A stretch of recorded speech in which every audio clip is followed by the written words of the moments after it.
सच्चा प्रेम सबसे पहले क्षमा और दया करने वाला प्रेम है। यीशु ने अपनी दया अपने भीतरी हृदय से उन लोगों पर प्रकट की, जो लोग चाहे कितने ही क्रूर पापी क्यों ना थे।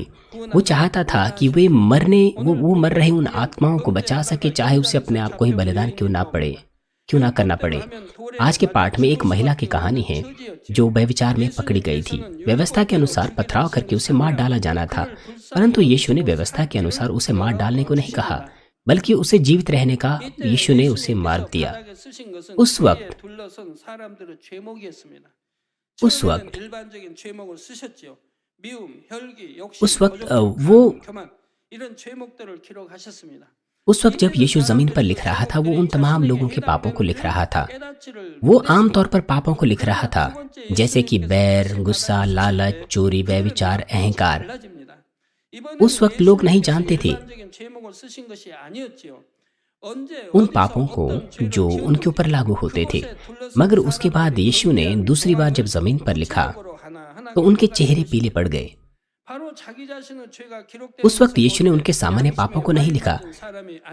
उसने उन परिस्थितियों में जो उन्होंने पाप किए थे, किस जगह पर, किस समय में, यीशु ने विस्तार पूर्वक उनके पापों को लिखा। और फिर यीशु ने उनसे कहा कि जिसने पाप ना किए हो वही उस पर पथराव करे। तो एक एक करके पत्थर को वहीं छोड़कर लोग उस स्थान को छोड़ के चले गए।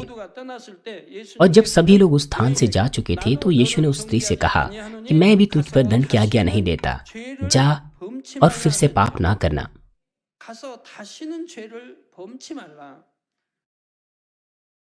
फिर से पाप ना करना।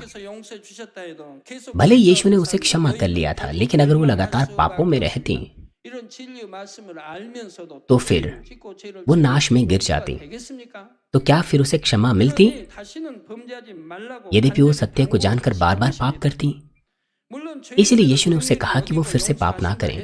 लेकिन फिर भी मुझे आशा है कि आप प्रभु यीशु की आंखें अपने हृदय में रखें, जो उस स्त्री को देख रहा था जिसने पाप किया था। मैं आपसे विनती करता हूं कि आप प्रभु के हृदय के समान बने, जिसने दया दिखाई, जिसने उस आत्मा पर दया दिखाई जो डर से कांप रही थी।